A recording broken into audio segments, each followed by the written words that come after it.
Hello दोस्तों, नमस्कार। मैं हूं रवीन और स्वागत है आपके अपनी परिवार रवीन की पाठशाला में। दोस्तों, आज की इस वीडियो में शुरुआत करेंगे पटना सिविल कोर्ट के लिए मैथ्स का प्रैक्टिस से 2 सभी टॉपिक से एक एक क्वेश्चन होगा ताकि आपका धुआंधार प्रैक्टिस हो जाए।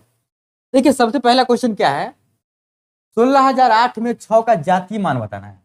आपको पता है कि जातीय मान और स्थानीय मान में क्या अंतर है। इसे यदि हम कोई एग्जाम्पल लेकर आपको हम समझा रहे हैं कि कोई एग्जाम्पल है तो उसमें हम जातीय मान और स्थानीय मान के बारे में बोलेंगे, तो आप 1 सेकेंड के अंदर बता सकते हैं कि इसका जातीय मान क्या होगा और स्थानीय मान क्या होगा। देखिए, जातीय मान क्या होता है, ये लिखिए जातीय मान, और एक होता है स्थानीय मान। ये दोनों में कंफ्यूज नहीं होना है। एक होता है स्थानीय मान। अगर हम 4 के लिए जातीय मान के बारे में पूछे कि 4 का जातीय मान क्या होगा, तो जब जातीय मान का बात बोले ना तो सिर्फ उसका जात, इसका मतलब हुआ कि जो अंक है ना उतना ही रह जाएगा। तो जातीय मान का मतलब हुआ कि जितना रहेगा उतना ही आंसर, जिसका जातीय मान पूछा उसका उतना ही आंसर। और स्थानीय मान की जब बात करेगा तो घबराना नहीं है, 4 लिख देना है, जितना है उतना ही लिखना है। लेकिन एक काम आपको और करना है, इसके बाद कितना अंक और दिया गया है तो बोलेगा कि 1 अंक है, इसका मतलब कि 1 जीरो लग जाएगा। ये हो गया जातीय मान, ये हो गया स्थानीय मान। और यहाँ पे पूछा गया कि 6 का जातीय मान, तो 6 यहाँ पे है और जातीय मान में कोई अंक कहीं भी रहे उसका जातीय मान उतना ही होगा। उस जात में कितना है तो उतना ही है, इसका मतलब इसका जातीय मान कितना हो जाएगा, 6। अगर पूछता इसका स्थानीय मान क्या होता है, अगर पूछता इसका स्थानीय मान, तो फिर भी नहीं घबराना था, जातीय मान लिख लेते हैं। उसके बाद इसका कै गो अंक है तो बोलिए 3 गो अंक है, इसका मतलब हुआ कि इस पर 3 गो जीरो दे देंगे। ये हो गया इसका स्थानीय मान। चलिए अब देखते हैं अगला क्वेश्चन। अगला क्वेश्चन लिखा गया है कि 2,10,102 किससे पूर्णतः विभाजित है। मतलब ये जो संख्या लिखा गया है ना 2,10,102, यह संख्या दिया गया ऑप्शन में से किससे हम भाग करेंगे तो पूरा पूरा भाग लग जाएगा। चलिए हम शुरुआत करते हैं और चेक करते हैं करके किससे भाग लग गया से। तो सबसे पहले 3 को हम चेक करते हैं। 3 से चेक करने के लिए हम क्या करते हैं कि जितना अंक लिखा गया है ना उस सबको हम जोड़ लेते हैं। तो सबको आप अगर जोड़िएगा तो 2 + 1 अंक जीरो में गिनती, जीरो को जोड़ने से कोई फायदा नहीं है। उसके बाद हम 1 लिखेंगे या फिर 2 लिखेंगे, इसको जोड़ कर देखेंगे कितना हो जाएगा। बोलेगा 2 1 3 1 4 2 6, क्या 6 में 3 से भाग लग जाएगा? बोलेगा हाँ लग जाएगा। इसका मतलब हुआ कि पूरी में 3 से भाग लग जाएगा। मतलब यह संख्या किससे पूर्णतः विभाजित है तो 3 से। पूछिए कि 4 से क्यों नहीं है, तो 4 से भाग होने के लिए इसका लास्ट का 2 अंक जो होता है ना इसमें भाग लगना चाहिए 4 से। देखिए आप 0 में 4 से भाग लगा दीजिएगा, कहिएगा कि नहीं लगेगा, इसका मतलब है कि इसमें 4 से भाग नहीं लगेगा। बोलेगा 8 से कैसे जानेंगे, तो लास्ट से कितना लेंगे, 3 अंक लेंगे, लास्ट से 3 अंक, और लास्ट से 3 अंक ले लीजिएगा मतलब 102 ले लेंगे। ऐसे में 8 से भाग देंगे तो क्या यह पूरा पूरा लगेगा? बोलेगा नहीं लगेगा, इसका मतलब है कि 8 से विभाजित नहीं है। और 7 से चेक करेंगे तो 7 से भी नहीं होगा, क्योंकि 3 से आंसर निकल गया। आप 7 से लगा के देख लीजिए। अब चलिए देखते हैं अगला क्वेश्चन। अगला क्वेश्चन है कि निम्नलिखित एक्सप्रेशन को सरल कीजिए, मतलब इसको हल करके बताना है कि इसका आंसर कितना होगा। देखिए क्वेश्चन लिखा गया है 7 + 35 डिवाइड 7 गुने 5 ऑफ 6 - 1। इस प्रकार के प्रश्न को हल करने का तरीका आपको पता होगा कि बोडमास का रूल क्या होता है। तो बोडमास का रूल होता है कि पहले ऑफ का काम करना है। किसका काम करना है? पहले ऑफ का। तो ऑफ मतलब होता है गुना, मतलब यहाँ पे ऑफ है तो यहाँ पे क्या दे देंगे, गुना दे देंगे। जहां पे ऑफ हिंदी में का लिखा रहेगा वहां पे गुना दे दीजिए। अब इसको हल कर लीजिए। जब इसको आप हल करेंगे तो देखेंगे कि पहले आप गुना, देखिए भाग आ गया और गुना आ गया, तो पहले किसका काम? तो पहले भाग का काम। तो 7 + 35 में आप 7 से डिवाइड देंगे तो कितना आएगा? तो बोलेगा 5, अगुण ये वाला 5, अगुण ये वाला 6 -1। अब इस सबको मल्टीप्लाई करके एक माइनस कर देंगे। अब देखिए लिखा गया 7 + 5 25 छक्का 150 अब -1। इस सबको जोड़ेंगे तो कितना आ जाएगा? 157, अब -1 करेंगे तो आ जाएगा 156। और ऑप्शन नंबर ए में ही सही जवाब है। तो आशा है कि आप समझ गए होंगे, हल करना कोई बड़ी बात नहीं है। अब चलिए देखिए अगला क्वेश्चन। अगला क्वेश्चन लिखा गया है किस छोटी से छोटी संख्या को 1000 में जोड़ा जाए ताकि परिणामी संख्या 37 से पूर्णतः विभाजित हो जाए। इसका मतलब हुआ कि 1000 में 37 से भाग देंगे तो पूरा पूरा नहीं लगेगा, तो 1000 में कितना और जोड़ देंगे ना तो 37 से भाग लग जाता। तो इस प्रश्न को बनाने के लिए पहले तरीका लगाएंगे कि 1000 में 37 से डिवाइड कर लेंगे, सबसे आसान तरीका। आप 37 से डिवाइड करेंगे तो सोचिए आप क्या मरतबे लगाएंगे, 2 मरतबे, 3 मरतबे तो आप लगा नहीं सकते हैं, तो 2 मरतबे लगाएंगे। 37 × 74, घटाए कितना का 10 में से 4 गया 6, 9 में 7 गया 2 26, ऊपर से आप जीरो उतारेंगे। आप सोच के बताइए क्या मरतबे लगाएंगे। ये अगर ये 40 होता था, 40 पर 200 तो आराम से लग जाता, 40 छः का 240 भी लग जाता, 40 सत्ते 280 जो कि ज्यादा हो जाता है, हम 40 लेकर चलते हैं। तो 37 को हम 7 मरतबे गुना करके देखते हैं क्या सही इससे कम आता है कि नहीं आता है। एक अंदाज लगाएंगे, 7 × 49 = 21,025, 259 आ जाता है। इसका मतलब कि यहाँ पे 259 लिख देंगे, घटाएंगे तो कितना हो जाएगा 1। अब एक शेषफल बच गया, पूर्णतः विभाजित तो नहीं है। अब एक बच गया तो क्या 37 में तो 1 से डिवाइड नहीं लगेगा, 37 में डिवाइड लगने के लिए कम से कम 37 होना जरूरी है। तो एक में आप कितना जोड़ेंगे तो यह 37 बन जाएगा, तो बोलिएगा कि 36 जोड़ेंगे तो बन जाएगा। 37 में भाग लगने के लिए, सॉरी 37 से भाग लगने के लिए कम से कम 37 होना तो जरूरी ही है पूर्णतः भाग लगने के लिए। तो एक यहाँ शेषफल बचल है, मतलब एक एक्स्ट्रा था इसमें, अब एक एक्स्ट्रा है, 36 को हम और दे देंगे, 37 ना हो जाएगा। इसका मतलब भाग लग जाएगा ही। कितना हमको और ऐड करना पड़ेगा, तो बोलेंगे कि 36 ऐड करना पड़ेगा। आप इसमें 36 ऐड करेंगे, बढ़िया तरीका से भाग लग जाएगा, आप करके देख लीजिए। चलिए अब देखते हैं अगला क्वेश्चन।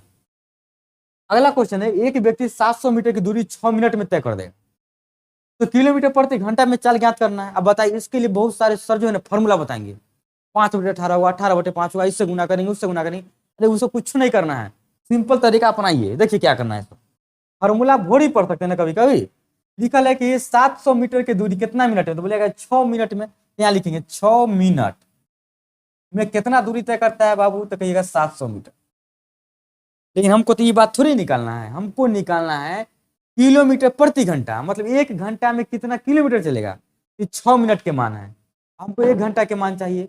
1 घंटा मतलब 60 मिनट के मान चाहिए। इसका मतलब हुआ कि इसमें हम 10 से अगर गुना कर देंगे तो क्या दिक्कत, अगर इधर 10 से करें तो इधर भी 10 से करेंगे। अब 6 दाएं की 60 मिनट हो गया, अब बराबर हो गया 7000 मीटर। अब आपको पता है कि मीटर से किलोमीटर में बदलने के लिए क्या करते हैं, तो बोलिए 1000 से डिवाइड करते हैं।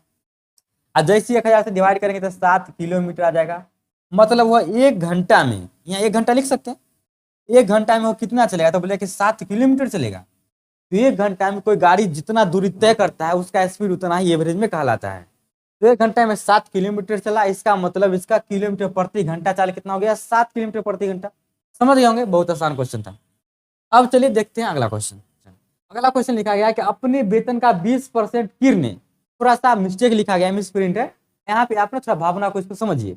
इसका मतलब हुआ कि अपने वेतन का 20% यहाँ लिख देते किराया पर, किराया पर, और शेष राशि का 30% घर के मासिक किराए पर खर्च करने के बाद एक व्यक्ति अपना पास में 8400 रुपया बचा लेता है, तो उसका मासिक वेतन कितना रहा। कितना आसान सा क्वेश्चन है। देखिए, जब भी मासिक वेतन के बारे में पूछे तो आपको क्या करना है कि मासिक वेतन जब आपको पता नहीं रहेगा तो सबसे आसान तरीका है कि हम मासिक वेतन मान लेते हैं कि इसका मासिक वेतन है 100x। सबसे आसान तरीका यह मान लिए, लेट मासिक वेतन बराबर कितना, तो बोलिएगा कि 100x।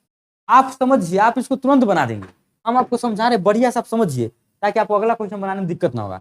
इसका मासिक है 100x, इसमें से 20% किराया पर खर्च कर लिया, तो 20% इसमें से माइनस कर देंगे। जैसे ही 20% माइनस करेंगे, इसका मतलब 20x माइनस कर देंगे, तब इसके पास अब बच गया 80x। इसका वेतन था 100x, 20% तो खर्चे कर दिया, अब बच गया 80x। 80x बचने के बाद बोलते हैं शेष राशि का 30% घर पर। अब जे राशि इसके पास बचल है शेष, शेष राशि ना बचल है खर्च करने के बाद, इसका 30% घर पर कर देगा। तो 80x का 30% कितना होता है, तो निकालेंगे तो पता चलेगा कि 24x होता है। तो 80x में से 24x इधर खर्च कर दिया, इधर बच कितना गया, तो इधर बच जाएगा 56x। कैसे, तो 80x में से 24x घटा देंगे तो 56x आ जाएगा। अभी बचा रहा है 56x, तो अगर x में हम मान देखें तो 56x, और रियली में कितना बचा रहा है, 8400x। इसको आप 2-3 तरीका से निकाल सकते हैं यहाँ के बाद, लेकिन आपको हम सबसे आसान तरीका बताते हैं। जो रियल रुपया दिले इसको आप लिख लीजिए, कितना दिले 8400, डिवाइड कर दीजिए। किससे डिवाइड करेंगे, यह दिया गया है बचाते हैं, और यहाँ पे कितना बचाते हैं, बचाते हैं को बचाते से ही भाग करेंगे, तो यहाँ बचाते हैं 56x।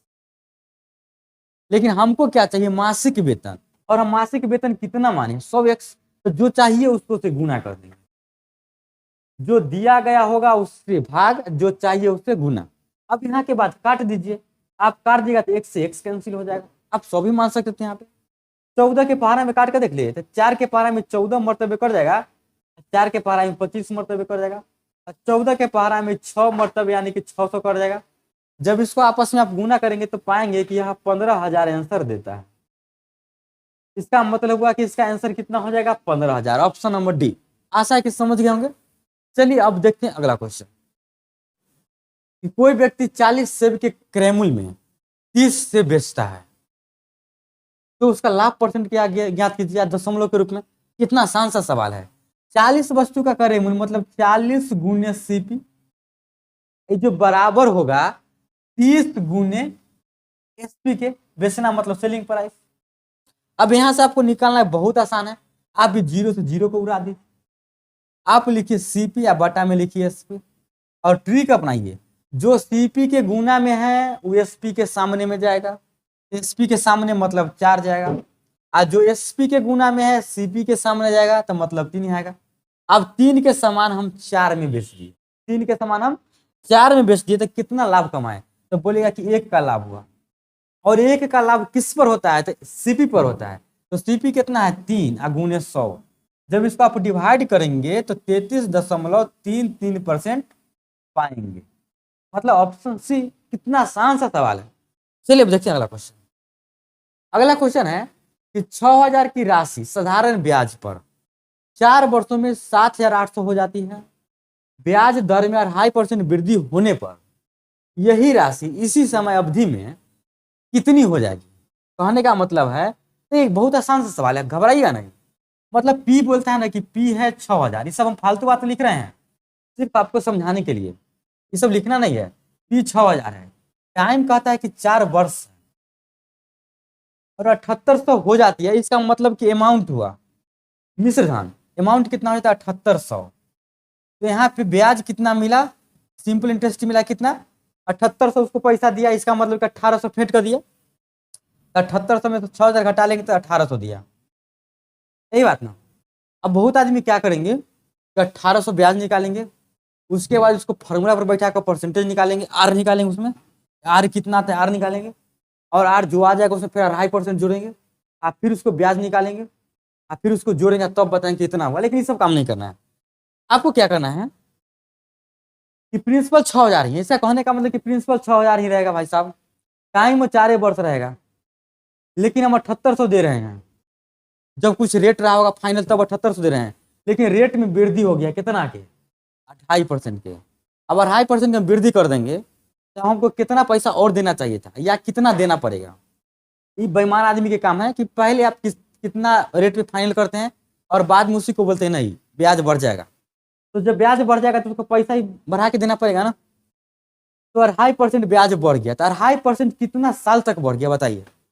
तो बोलिए अच्छा सर जी 2.5% 4 वर्ष तक कंटिन्यू बढ़ गया, एक साल में 2.5% बढ़ा तो 4 साल में कितना बढ़ेगा, 4 गुने 2.5% मतलब कि 2.5 चौका 10% बढ़ जाएगा। किसका 10% बढ़ेगा, तो बोलेगा कि 6,000 का 10% एक्स्ट्रा देना पड़ेगा।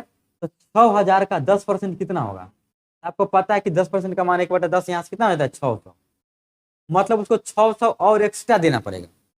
2.5% ब्याज यदि एक्स्ट्रा लेगा तो उसको 600 रुपये और देना पड़ेगा। 600 कितना प्लस 600, तो जितना पहले देता था उसमें 600 इसको और देना पड़ेगा। इसका मतलब कि अब उसको देना पड़ेगा 8400 रुपया। यही था आसान सा सॉल्यूशन। तो इसका option number A is correct. बहुत आसान सवाल था। चलिए अब बढ़ते हैं अगले क्वेश्चन की तरफ। 5 संख्याओं का औसत 78 है। यदि पहली 2 संख्याओं का औसत 54 है और अंतिम 2 संख्या का औसत 63 है तो तीसरी संख्या ज्ञात करना। बहुत आसान सा सवाल है, इसको आप लॉजिकली कर सकते हैं। कैसे कर सकते हैं, मान लेते हैं कि यह 5 संख्या है, इसमें हम 5 को चिन्ह पार दिए और यहाँ पे हो गया 5 संख्या। इस 5 संख्या का औसत कितना है, इस 5 संख्या का औसत कितना है, तो 5 संख्या का औसत देखिए तसल्ली से समझिए। संख्या कितना है, तो बोले कि संख्या 5 गो है। एवरेज कितना है, एवरेज है सबका 78। तो 78 एवरेज का मतलब होता है कि सबके पास 78 होना चाहिए मिला जुला कर। तो इसका योगफल कितना आ जाएगा, तो योगफल आ जाएगा 78 गुने 5। तो 78 गुने 5 कितना होता है, तो 8 5 40, 7 5 35 और 4 39 390।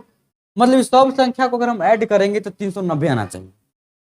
लेकिन इसमें से पहले 2 संख्या है, ये 2 संख्या, इसका एवरेज डेल है, इसका एवरेज कितना है, इसका एवरेज है 14।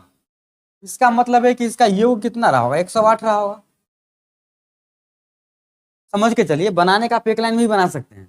और लास्ट का जो दो संख्या है, इसका एवरेज कितना दिया गया है, इसका एवरेज है 63। इसका मतलब है कि इसका योग 126 रहा होगा। अब आपको यहां से पता है कि टोटल का योग 390 है, 108 ई है और 126 ई है, तो कुल मिला कितना हो गया, तो 234 इधर हो गया। आप 390 में से 234 को घटा लेंगे तो जो बच जाएगा ये संख्या होगा। इसको निकालने के लिए क्या करेंगे, 390 में से आप 234 को घटा लीजिए, 10 में 4 गया 6, 8 में 3 गया 5, ये बच गया 300, 156। आसान सवाल था, तो इसका आंसर हो जाएगा 156। ठीक है, इसको आप इतना नहीं लिख करके डायरेक्ट निकाल सकते हैं। डायरेक्ट यहाँ पे एवरेज बोलता है 108, दिमाग में क्लिक करता, यहाँ पे 126 क्लिक करता, दोनों को ऐड करके आप 78 5 में से घटा देते हैं। चलिए अब देखते हैं अगला क्वेश्चन। अगला क्वेश्चन ये है आपके स्क्रीन पर, दिया गया है कि P अनुपात Q 2:3 है और निकालना है 2P + Q अनुपात 5P - 3Q।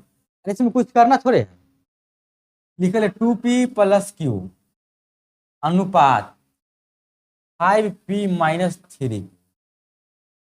अब इसमें जब अनुपात दिया गया है तो यहाँ से P का मान हो गया 2 और Q का मान हो गया 3। जब P का मान 2 हुआ और Q का मान 3 हुआ तो P और Q के मान को बैठा देंगे, ये अनुपात निकल जाएगा। तो P का मान 2 है तो 2 दूना 4 और Q का मान 3, तो 4 और 3 कितना हो जाएगा, 7 हो जाएगा। ये फाइनली 5P है तो 5 दूना 10 और -3 तिहाई 9, इतना आ जाएगा। एक कितना अनुपात आ गया, 7:1। सिर्फ इसमें मान पुट करना था, बस आंसर निकल जाता है। आंसर हो गया 7:1। समझ गए होंगे। क्वेश्चन है कि 14 आदमी एक काम को 18 दिन में पूरा कर सकते हैं, पूरा करते हैं। यदि 21 व्यक्ति कार्यरत है तो उसी कार्य को पूरा करने में कितना समय लगेगा। अरे बहुत आसान सा सवाल है, इसको आप थोड़ा सा लॉजिकली समझिए कि 14 आदमी यदि काम में भीड़ गया तो 18 दिन में काम समाप्त। तो मान के चलते हैं कि प्रत्येक आदमी एक ही काम करता है, प्रत्येक आदमी एक काम करेगा, तो 14 आदमी अगर कार्य कर रहा है तो 14 काम डेली हो रहा है, और 14 काम डेली होगा 18 दिन तक चलेगा। कितना दिन तक, 18 दिन तक। तो टोटल कार्य क्या होगा, 14 × 18, तो कुल काम हो जाएगा, कुल काम 14 × 18, ये हो गया। लेकिन बोलता है कि जितना काम है ना उस काम में अगर 21 आदमी को लगा दिया जाए, 21 व्यक्ति कार्यरत हो, मतलब 21 आदमी यदि काम करना स्टार्ट कर दे तो काम कितना दिन में समाप्त हो जाएगा। तो आपके पास 14 × 18 काम है, गुना नहीं करेंगे, ऐसे में 21 आदमी को लगा देंगे। 21 आदमी 21 काम डेली करेगा तो डेली 21 काम होगा, टोटल इतना काम है। डिवाइड कर देंगे तो 7 × 14 7 या 21, 3 6 18, कितना हो जाएगा 12। इसका मतलब हुआ कि 12 दिन में काम समाप्त हो जाएगा। बहुत आसान था और लॉजिकली बना सकते थे आप, कोई फार्मूला का जरूरत नहीं है। क्वेश्चन है कि 40,656 सेंटीमीटर के आयतन वाले एक ठोस घन को समान आयतन वाले 27 घनों में काटा जाता है। मतलब ये बड़ा सा घन है और इसका आयतन दे दिया गया है। इसका आयतन कितना है, तो इसका जो आयतन दिया गया है भी 40,656 मीटर क्यूब, सेंटीमीटर क्यूब दिया गया है। और इसको छोटा छोटा घन में काटना है, मतलब इसी में से घन काट काट के निकालना है, और 2700 घन आपको काट के निकाल लेना है। तो छोटे घनों का पृष्ठीय क्षेत्रफल निकालना है। सोचिए कि 40,000, ये देखिए बड़ा घन का वॉल्यूम क्या है, तो आप यहां से समझ सकते हैं कि 12 घन है, उसका वॉल्यूम है 40,656, और छोटका घन हम 27 को इसमें से काटेंगे तो 27 को में बढ़ जाएगा इसका आयतन, तो 27 को में बढ़ जाएगा, तो 27 से क्या करना पड़ेगा, डिवाइड करना पड़ेगा। जब आप इसको 27 से डिवाइड करेंगे ना तो यह कितना आ जाएगा, तो बोलेगा कि सॉरी 27 से डिवाइड करने में दिक्कत है, फारा नहीं आता है जल्दी से मन। तो आप 27 को 27 नहीं लिखिए ना, जरूरी नहीं है कि 27 को आप 27 से ही लिखेंगे, आप 27 के बदला में 9 × 3 भी लिख सकते हैं। काटने के बाद उतना ही आंसर आएगा। जब इसको काटेंगे आप तो 3 के पारा में काट लेते हैं पहले, तो 3 एकम 3, 3 5 से 15, 3 5 से 15, 3 5 से 15, 3 × 6, और 9 के पारा में काटेंगे, 9 के पारा में तो यह हो जाएगा 9 एकम 9, 6 5 9 से 63, 2 5 9 दूना 18, बच गया 9 1728। मतलब छोटका जो घन बनेगा ना उसका आयतन कितना होगा, तो छोटका घन का आयतन होगा 1728 सेंटीमीटर क्यूब का। छोटा वाला घन में भुजा होगा ना, तो छोटा वाला घन का भुजा मान के चलते हैं कि उसका भुजा ये है। इसका मतलब होगा कि ए क्यूब बराबर कितना आ गया 1728 सेंटीमीटर क्यूब। और यहाँ से ए का मान आ जाएगा आपको 12। ए का मान जब 12 आ जाएगा तो बोला गया कि इसका पृष्ठीय क्षेत्रफल निकालिए। तो पृष्ठीय क्षेत्रफल का फॉर्मूला क्या होता है, तो पृष्ठीय क्षेत्रफल का फॉर्मूला होता है 6 गुने ए स्क्वायर। तो भुजा कैसे होल स्क्वायर 6 गुने 144। जब इसको आप आपस में गुना करेंगे ना तो 6 चौक 24 के 4, 14 चौक 84 2 86 864 मीटर स्क्वायर, यानी कि ऑप्शन सी। बहुत आसान सा सवाल था। चलिए अब देखते हैं अगला क्वेश्चन। ये रहा आपके सवाल का अगला क्वेश्चन और आखिरी क्वेश्चन। बहुत आसान सा सवाल है। अगर आप नहीं समझते तो कमेंट बॉक्स में लिखिए कि हम नहीं समझते हैं, तो थोड़ा हम और लॉजिकली समझाएंगे और बढ़िया से एक्सप्लेन करके। हम ये सोच रहे हैं कि हम थोड़ा शॉर्टकट में आपको समझाएं और शॉर्टकट ही बताएं, ताकि आपका समय भी कम लगे देखने में और आप सीख भी जाएं। लेकिन आप फिर भी नहीं सीख रहे हैं तो हमको बताइए, हम समय ज्यादा लेंगे लेकिन बहुत बेहतर तरीका से सिखाएंगे। एक 14 सेंटीमीटर व्यास वाले एक वृत्त की परिधि एक वर्ग के परिमाप के समान है। एक वृत्त है और इसका व्यास कितना है, तो बोलिए कि 14 है। जब इसका व्यास 14 है इसका मतलब है कि इसका त्रिज्या जो होगा इस 7 होगा। और एक वर्ग के समान इसका क्या है परिमाप, इसका परिमाप दोनों के बराबर है। तो इसका अगर हम परिमाप निकालने की बात करें तो इसका परिमाप क्या हो जाएगा 2 गुने 2 पाई आर। तो पाई का मान होता है 22/7 और आर का मान हो गया 7। यहाँ से 7 से 7 कैंसिल, तो 22 दूना कितना हो गया 44। तो 44 इसका भी परिमाप होगा। इसका ही परिमाप कितना होगा 44। और आपको यह बात पता है कि वर्ग का जो परिमाप होता है वह 4 गुने भुजा होता है, यानी कि सब भुजा आपस में क्या होता है तो बराबर होता है। सब भुजा आपस में बराबर होगा। तो सोचिए कि परिमाप सब भुजा के जोड़ करना चाहिए 44। अब आप यहाँ से बता सकते हैं कि जब परिमाप 44 आ गया तो सब भुजा तो इसका समान रहेगा। इसका मतलब सब कितना रहेगा 11 सेंटीमीटर का। सब कितना का हो जाएगा 11 सेंटीमीटर का ना। ये जो भुजा बनेगा ये सब कितना का हो जाएगा 11 सेंटीमीटर का। जब सब 11 सेंटीमीटर का हो जाएगा तो इसका क्षेत्रफल निकालना कितना आसान है, आप सोचिए ना। वर्ग का क्षेत्रफल क्या होता है भुजा के होल स्क्वायर, मतलब कि 11 के होल स्क्वायर कितना आ जाएगा 121। क्या इसमें कुछ करना है, कोई इंजीनियरिंग नहीं करना है, तो आंसर हो गया 121। तो आज के लिए इस वीडियो में इतना ही सीखिए। फिर मिलते हैं आपसे नेक्स्ट एपिसोड में। वीडियो को पहली बार देख रहे हैं तो प्लीज चैनल को सब्सक्राइब कर लीजिएगा और साथ में बेल आइकन को भी दबा लीजिएगा, ताकि हर नया वीडियो का नोटिफिकेशन आप तक पहुंचे। और दोस्तों में शेयर कर दीजिएगा। वीडियो अच्छा लगा है तो लाइक कर दीजिएगा।